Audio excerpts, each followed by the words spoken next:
Bueno, pues muy buenos días, estimados estudiantes de la materia de procesos psicológicos básicos. Vamos a empezar con esta pequeña presentación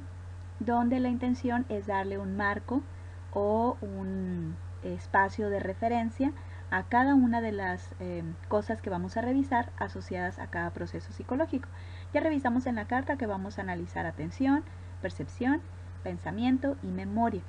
Pero antes de avanzar con cada uno de esos procesos tenemos que pensar cuál es la teoría que los avala o desde qué mirada o desde qué filosofía o escuela psicológica los vamos a analizar, porque podríamos partir del psicoanálisis o podríamos partir del conductismo, pero aquí vamos a tener que revisar estos procesos desde la escuela cognitiva y antes de avanzar necesitamos conocer los axiomas básicos a partir de los cuales esta teoría funciona. Entonces vamos a revisarlos en esta pequeña presentación y luego los platicaremos ahorita en Teams en un momentito más. Lo primero que me gustaría exponerles es qué sería o cómo reconoceríamos a la psicología cognitiva. Resulta que no podemos definirla como una sola línea. En realidad la psicología cognitiva es un colectivo de disciplinas que están interesadas o que se han interesado en último tiempo sobre todo en analizar lo mental, lo que antes llamábamos mental, más anteriormente llamábamos lo psíquico y que actualmente lo llamamos cognición. La idea es que, digamos, la psicología cognitiva retoma el punto o el tema de lo mental a partir de un, digamos, punto nodal de la psicología, más o menos a mediados del siglo XX. Todavía la psicología de finales del siglo XX estaba altamente matizada por lo que llamamos la psicología conductual. Es decir, nos concentrábamos exclusivamente en lo que la conducta de un individuo nos mostrara. Y, digamos, descartábamos de alguna forma o dejábamos un poco en no explicación lo que pasaría por la mente, digamos, del individuo. No nos interesaba tanto en ese periodo de la historia de la psicología, no nos interesaba tanto saber qué sucedía en la vida interna o oculta del individuo, sino nos interesaba el comportamiento y su descripción precisa. ¿Por qué un niño hace berrinche? Bueno, pues porque hay un comportamiento externo que hace que patalee, que grite, y que esto puede ser a consecuencia de que la madre no le proporciona algún objeto de alto interés para el niño. Eso era lo que nos interesaba. Y si explicábamos la conducta, pues explicábamos la psicología del individuo. Es a finales del siglo XX cuando, según marcan los principios de la historia de la psicología y sus diferentes paradigmas, empiezan a interesarse los psicólogos y a reconocer que la conducta por sí sola no puede explicar muchos de los elementos del conducirse los individuos, sino que tenemos que considerar también aspectos internos o la vida interna del sujeto. Ahí es donde empieza la psicología cognitiva, cuando empezamos a reinteresarnos por estos aspectos no observables que suceden en los individuos. Es innegable que algo pasa al interior cuando un niño está haciendo berrinche y que debe haber una representación mental interna entre solamente la exhibición de un estímulo, es decir, la madre que no le da el objeto al niño, y el berrinche, es decir, la conducta o potencial respuesta conductual del niño. Eh, Obviamente esta nueva manera o esta nueva forma de ver a los individuos dentro de este paradigma de la psicología es concentrarse en describir lo que ahora conocemos como procesos, es decir, centrarnos en analizar y reconocer específicamente qué sucede cuando el individuo genera una percepción, realiza el proceso de atención, genera comprensión, realiza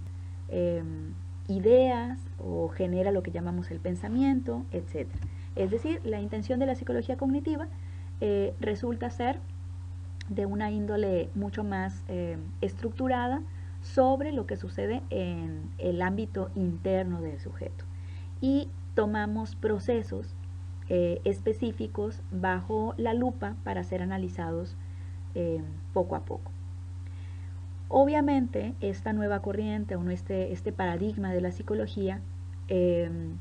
ya no se pelea, digamos, con los anteriores momentos históricos de la psicología, sino que considera que de verdad estudiar esta vida interna u oculta de los humanos es bastante legítima. Es decir, el estudiar lo que sucede en lo que llamaban los conductistas la caja negra, es decir, la mente,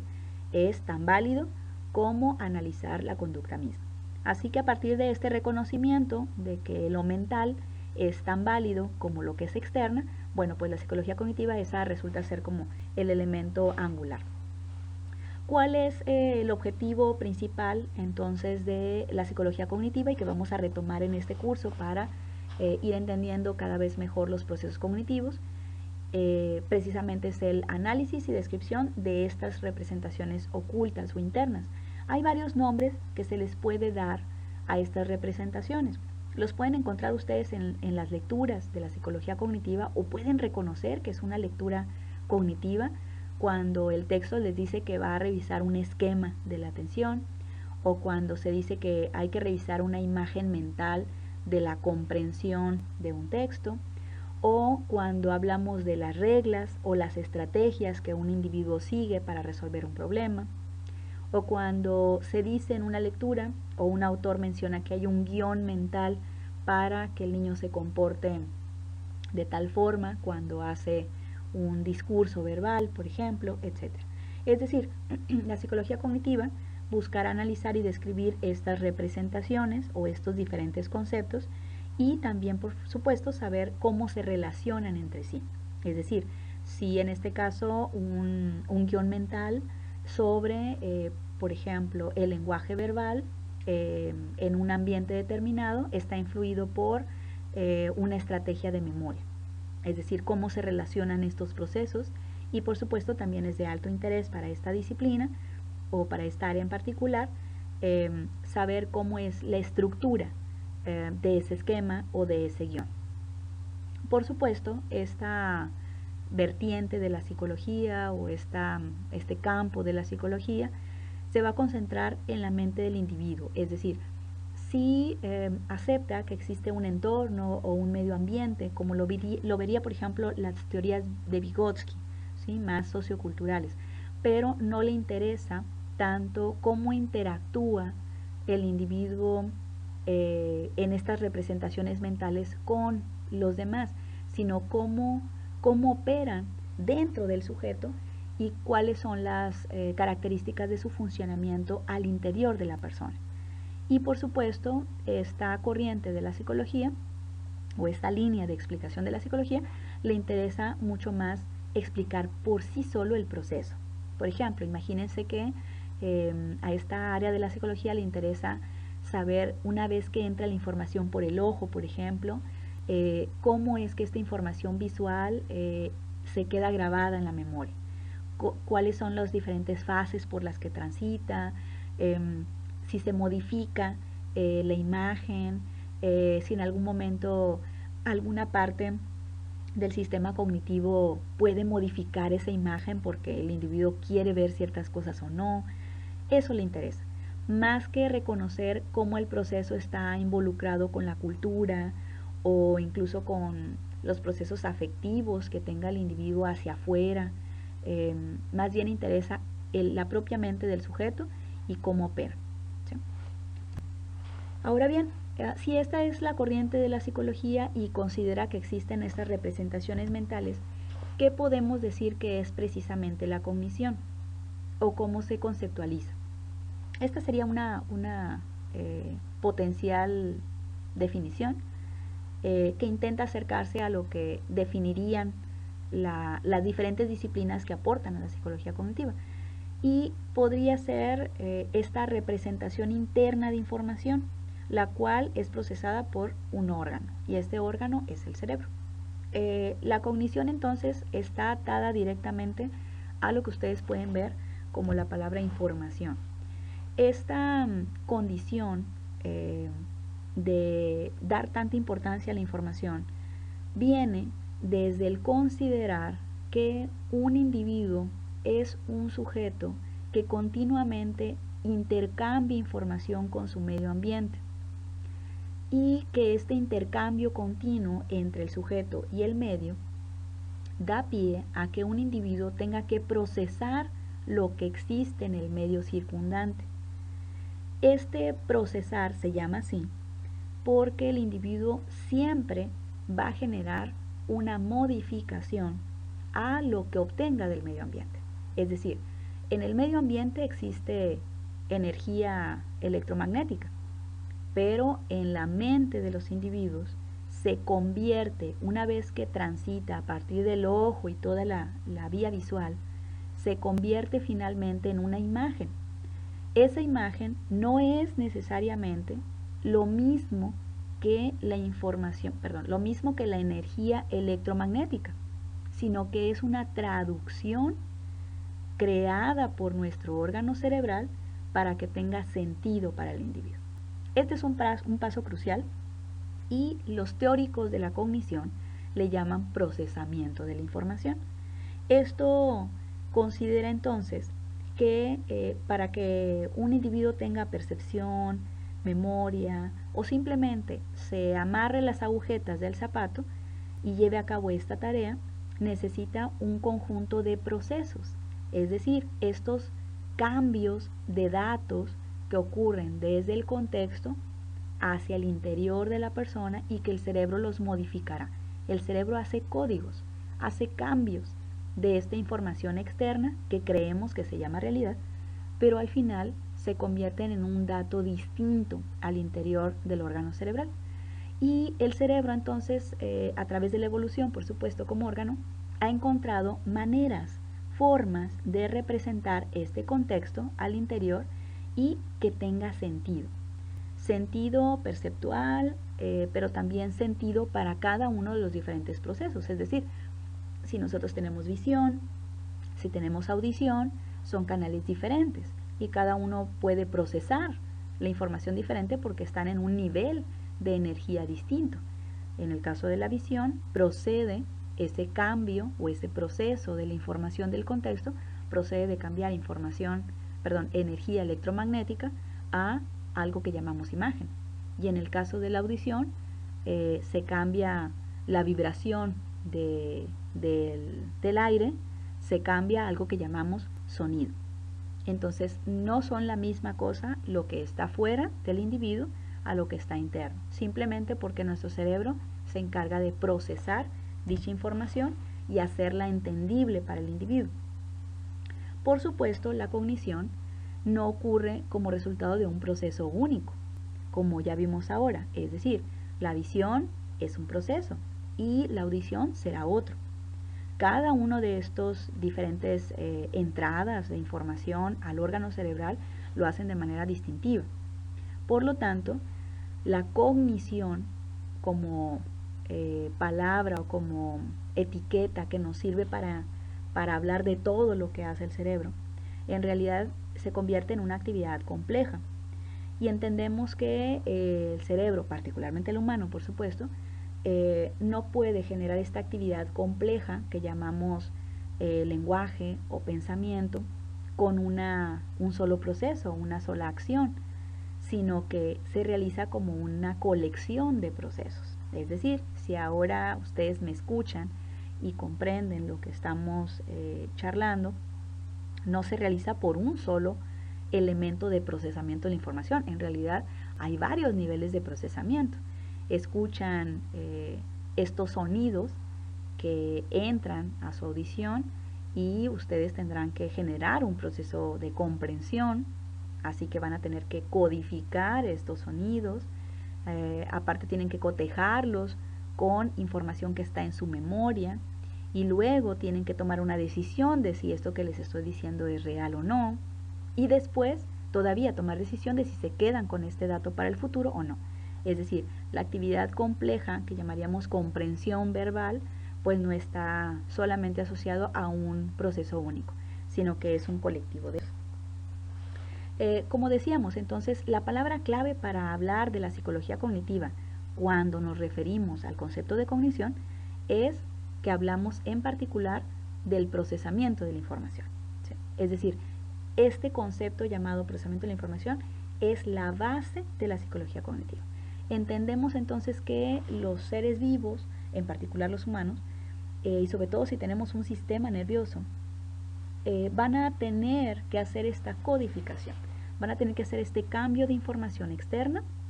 a hacer una codificación interna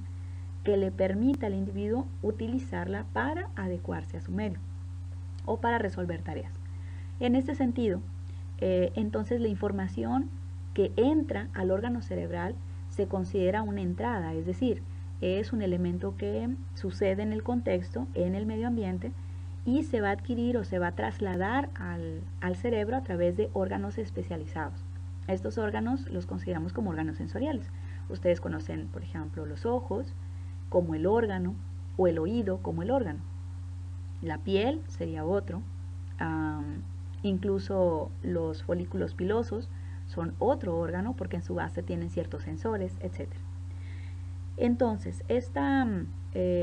condición de recibir la información desde los órganos sensoriales condiciona a que nuestro proceso cognitivo o cognoscitivo está vinculado con estos órganos. Necesitamos estas entradas sensoriales para luego hacer un proceso de información de este tipo de energía que ha sido recibida y que esto nos va a permitir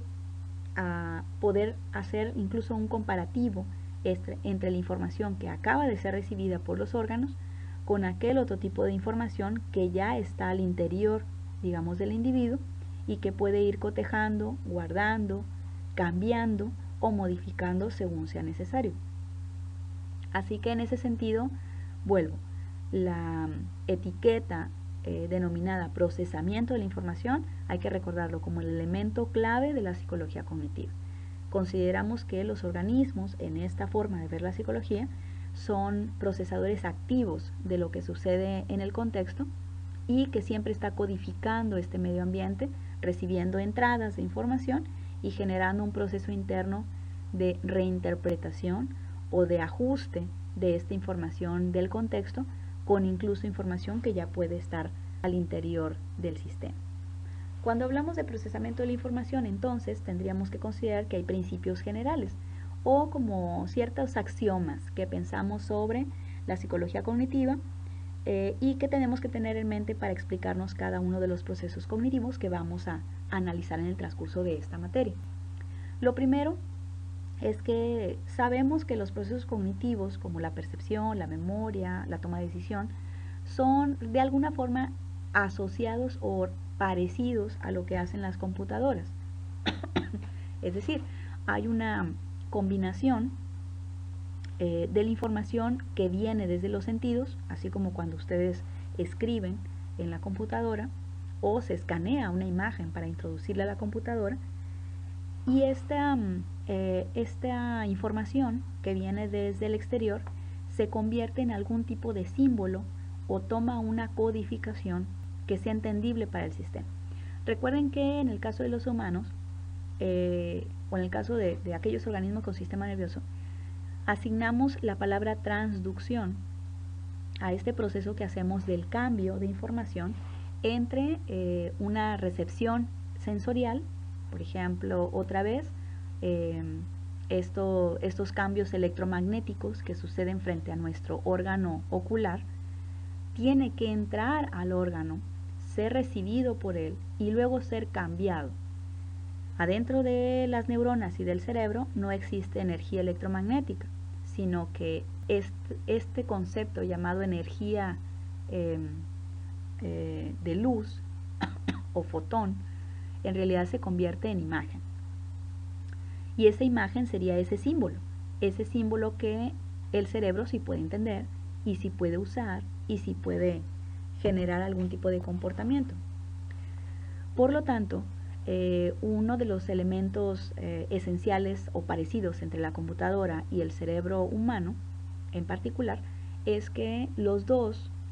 objetos, digamos, de estudio tienen que operar o tienen que utilizar información que ha sido interpretada. Es decir, una computadora tiene que recibir, por ejemplo, millones de bits asociados a una imagen y luego convertirlos en una imagen con sentido en la pantalla, que se proyecte sobre la pantalla, sobre esos LEDs que hay al interior de la pantalla o de esos píxeles. En el caso de los humanos, cada uno de los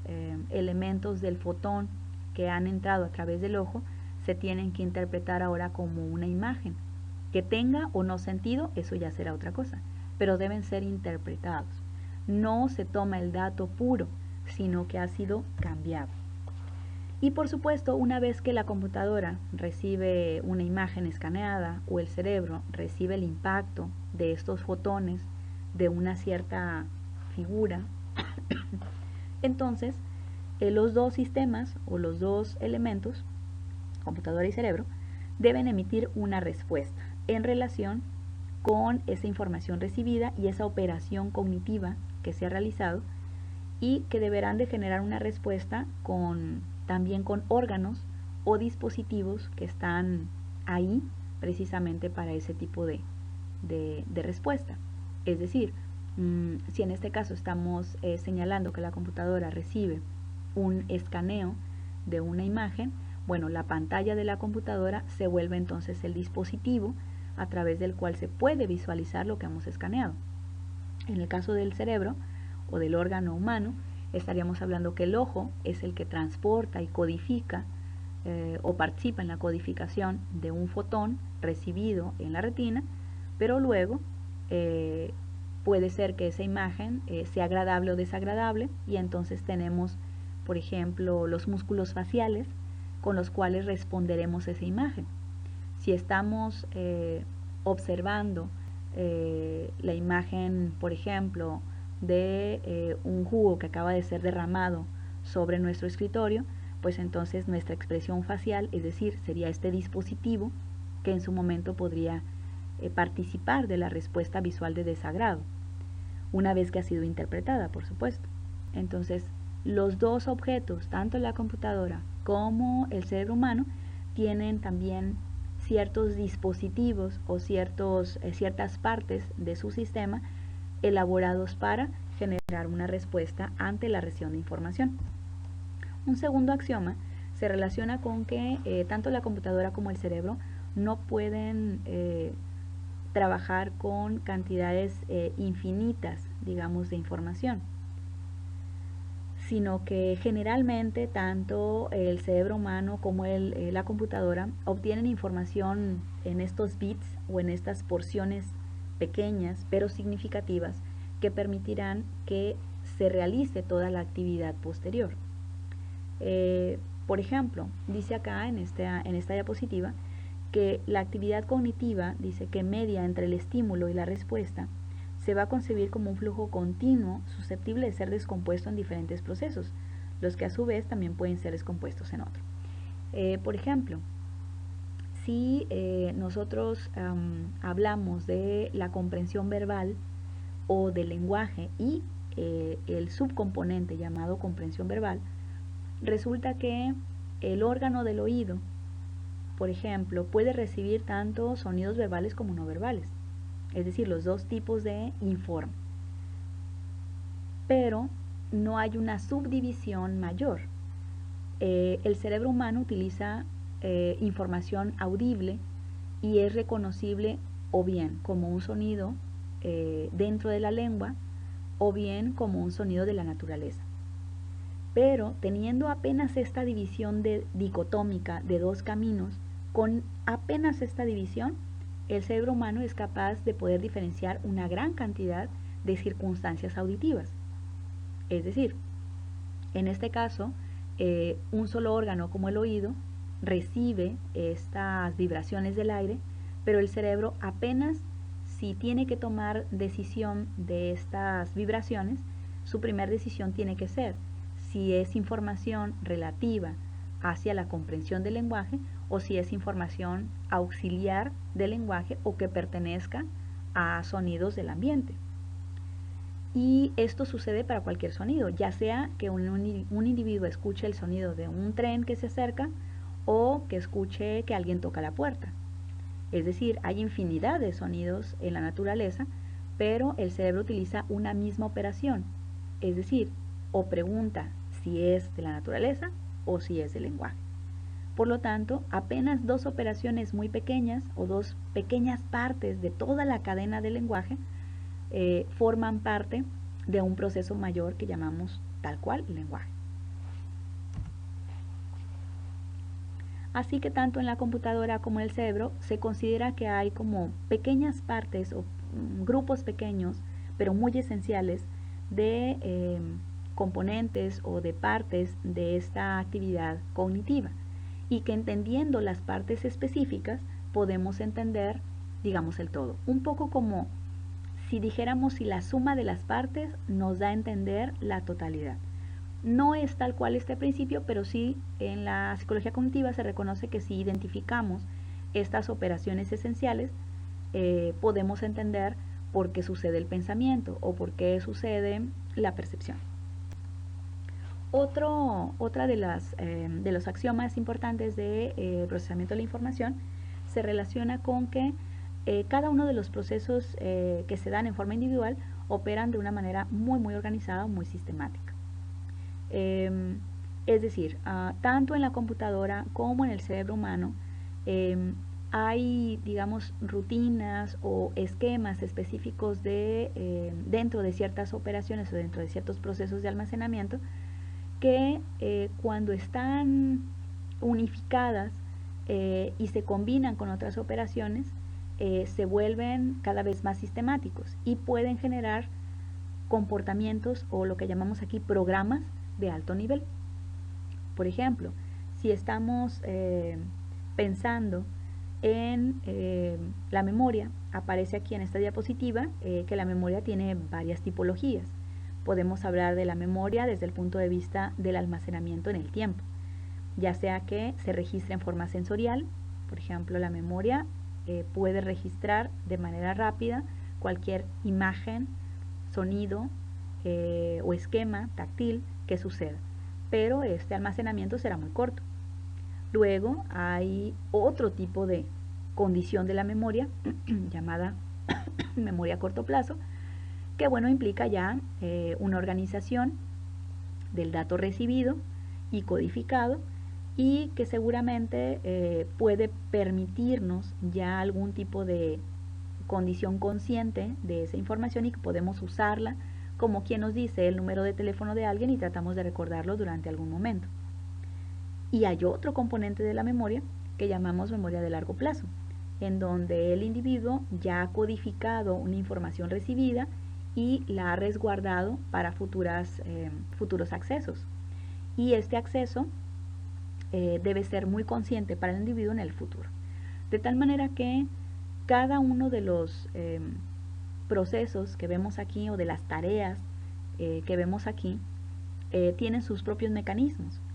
pero cuando los unimos llamamos a todos estos memoria, es decir, se forma un programa de alto nivel. Memoria verbal, memoria auditiva, memoria procedimental, memoria explícita, etc.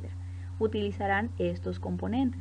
Estos componentes son precisamente pequeñas operaciones o tareas cognitivas que cuando se suman y hacen un colectivo, entonces generan algo muy distinto a lo que harían quizá en forma individual, y es a lo que llamamos memoria. Por lo tanto, en el caso tanto de la computadora como del cerebro humano, estas operaciones específicas que enumeramos aquí como parte de la memoria son útiles, pero cuando se combinan entre ellos es cuando tenemos estos procesos cognitivos o llamados así, porque permiten todo un traslado de los códigos que permiten al individuo dar respuestas. Otro de los elementos tiene que ver con que tanto la computadora como el cerebro humano que generan los procesos cognitivos pues tienen sus límites. No podemos atender a una cantidad exagerada de información recibida a través de nuestros sensores, sino que es depurada, es filtrada. Igual en la computadora hay ciertas cantidades de información, por ejemplo en la memoria RAM, que se puede utilizar por parte de la computadora en un momento determinado, pero no puede tener toda la información, por ejemplo, de la internet cargada al mismo tiempo, sino que tenemos varias pestañas y cada una de ellas está haciendo uso de la memoria RAM, por ejemplo, en la computadora, y tenemos que cerrar algunas para que nuestra computadora no se vuelva lentificada. En el caso del cerebro humano, que es el órgano que hace la cognición, tendríamos algo similar. Para que podamos, por ejemplo, guardar información de la que referíamos, por ejemplo, de la memoria,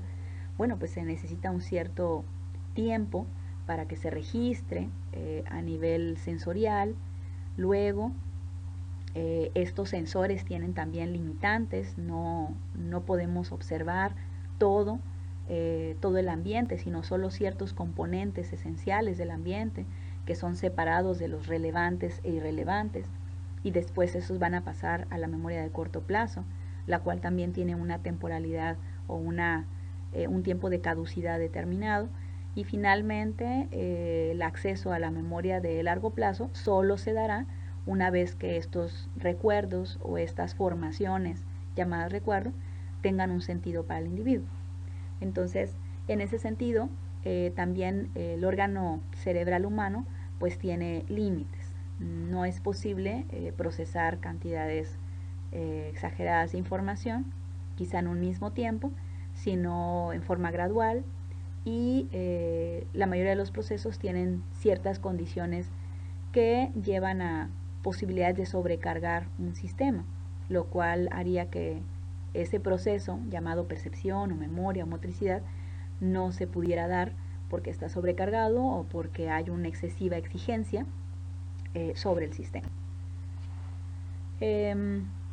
Nuevamente, hablamos en esta diapositiva de estos elementos que el individuo, en este caso particularmente el ser humano, para poder hacer un procesamiento de la información, que volvemos, es la piedra angular de la cognición, necesita elegir unidades que sean manejables y que estas unidades o estos bits de información se puedan ajustar de la mejor manera posible según la cognición del individuo. Y evidentemente, hasta donde sabemos, esta agrupación de estas unidades que se vuelven manejables para el individuo tienen que permitir de alguna manera estar asociados con estos esquemas que ya procede o que ya tiene el individuo en forma anterior. Es lo que llamaríamos en pedagogía quizá el aprendizaje significativo. Para que un individuo pueda aumentar o fortalecer sus procesos de cognición, deberán estar de alguna forma atados estas tareas codificadas a algún tipo de significación importante por parte del individuo. Tiene que serle útil o servirle, o aparentemente en ese momento necesitarlo por alguna razón, como quien necesita aprenderse en forma momentánea el número de teléfono de algún amigo, de algún conocido, pero solamente podrá hacerlo o lo hará con más facilidad si este número de teléfono es algo familiar. Si alguien se tiene que aprender un teléfono internacional que tiene muchísimos números y que casi nunca requiere de esta tarea cognitiva, bueno, pues será más limitante la tarea. Pero si es un teléfono local y que empiece con, no sé, con terminación de, perdón, que empiece con 5555, bueno, probablemente sea más sencillo, puesto que se asocia a un esquema conocido por el individuo. Aparentemente para la psicología cognitiva, entonces, hay como estos niveles de manejo de la información por parte del órgano cerebral y viaja de esta forma. Viaja desde tener datos que no tienen ninguna relación entre ellos, como quien llega a una nueva casa y bueno, sabemos que es una casa, pero no sabemos su distribución, no sabemos dónde están las habitaciones o dónde se encuentran los lugares importantes como el baño o la cocina. Pero conforme esta información viaja a través de los diferentes sistemas de procesamiento llamado percepción, memoria, pensamiento y lo demás, entonces empezamos a hablar ya de textos posibles, es decir, conjuntos amplios de datos que ya tienen algún tipo de asociación y que se pueden llegar a convertir en conocimiento, sobre todo porque ya tienen algún tipo de significado para el individuo o han obtenido un significado asociado por parte del propio individuo. Y según la psicología cognitiva, bueno, pues estos como niveles previos pueden llevar al individuo a generar inteligencia, es decir,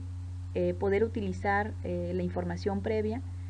para generar nueva, a lo que llamaríamos un poco creatividad o manejo de la información de manera creativa ante situaciones complejas o problemáticas, y aparentemente, según esta paradigma de la psicología, bueno, pues solamente una vez que se ha avanzado en el procesamiento de datos o de información en estos niveles previos, bueno, pues aparentemente el humano es quien tiene la capacidad de llegar a ser conciencia, es decir, poder aprovechar el haber procesado información, asimilarla, comprenderla, darle significado, y entonces el último paso es, digamos, ponerse en el zapato del otro. Poder entender que como yo percibo un dibujo, puede ser diferente que lo perciba otro individuo y que tenga una significación distinta para él. Así pues, la psicología cognitiva, como ustedes han podido observar, bueno, pues trata de entender qué sucede en el interior del individuo y hace pues modelos, teoría sobre cómo es que funcionan estos diferentes sistemas, cómo se coordinan entre sí, cuáles son los conceptos importantes. Ya veíamos que el tema del procesamiento de la información es la base realmente de la psicología cognitiva. Creemos en que ese concepto sucede en la mente de las personas, y la psicología cognitiva,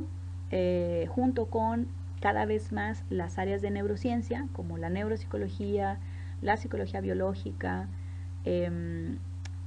incluso la antropología, la sociología, tratan de entender cada vez mejor cómo estos procesos cognitivos o que permiten al individuo procesar información le auxilian para adaptarse o para funcionar según sus circunstancias. Así que esta primera parte la vamos a asociar con lo que ustedes van a leer un poco de la historia de cómo se ha conformado la psicología cognitiva, que ya está colgada en su blog, y también lo vamos a ir atando como marco general de entendimiento sobre cada uno de los procesos que ya habíamos comentado, que vamos a ver aquí, que son pensamiento, lenguaje, memoria y atención. Por último, algunas de las disciplinas que seguramente se involucrarán en las lecturas que vamos a hacer, pues la neurociencia cognitiva, que ya les referí hace un momento, la neuropsicología, por supuesto, porque obtiene un gran dato de cómo opera el órgano cerebral en circunstancias atípicas, como en las lesiones, la lingüística. Ya recordarán ustedes que en el curso anterior habíamos comentado que el lenguaje es un proceso considerado organizador de casi todos los otros sistemas o procesos cognitivos, así que la lingüística nos da una vista muy particular de cómo los significados del lenguaje influyen para organizar información en un individuo. Obviamente las aplicaciones a la inteligencia artificial nos han proveído en gran medida de esta asociación entre si nosotros entendemos cómo suceden los sistemas de conocimiento, por ejemplo, de la visión, pues lo podemos aplicar seguramente a robótica, o podemos lograr que en la programación de computadoras los dispositivos de las computadoras hagan lo mismo que el cerebro humano. Entonces la inteligencia artificial es este traspaso de la información de la psicología cognitiva, logrando que si entendemos perfectamente el proceso cognitivo, lo podemos luego hacer que se aplique por parte de un robot o de alguna aplicación computacional. Si logramos hacer eso, quiere decir que estamos entendiendo mucho mejor las redes y las maneras en que la información se mueve dentro del circuito cerebral. La neurobiología cognitiva también nos ofrece un perfil muy interesante en el entendido de que sabemos que al final la percepción, la memoria, el pensamiento se realiza por neuronas. Pero es curioso que las neuronas operan en un nivel muy físico, pudiéramos decirlo, es decir, transportando químicos y cambiando campos eléctricos, pero esas neuronas son las que al final generan pensar o generan memorizar o generan lenguaje. Y una de las vías últimas que aporta muchísimo la psicología cognitiva en este siglo XXI, y seguramente será una de las puntas de lanza para explicar cada vez más lo que sucede en la mente humana, son las redes neuronales. Es esta intención de explicar cómo suceden los procesos desde que se escucha una palabra por parte de un humano, cómo es que las neuronas y su representación esquemática nos permiten explicar cómo esta palabra cursa a través de diferentes capas de neuronas en diferentes sistemas, ya sea en serie o sea en paralelo, y cómo se procesa finalmente esta palabra escuchada o leída por parte de un colectivo de neuronas. Es un trabajo bastante intenso el que se está realizando en las redes neuronales, muy minucioso, quizá casi hasta microscópico, porque la idea es encontrar cuántas neuronas y cuáles de ellas están asociadas solamente para que un niño pueda aprender la palabra papá. Cuántas de estas neuronas se necesitan y tienen que estar vinculadas para que eso suceda. Y bueno, finalmente, entonces, colegas, la idea es encontrarnos el siguiente miércoles. Por favor, lean el texto sobre historia de lo cognitivo y ya trabajaremos dentro de clase con algunos componentes de la atención, así que las invito a leer los capítulos de atención que ya están colgados en Blackboard y continuaremos entonces el siguiente miércoles.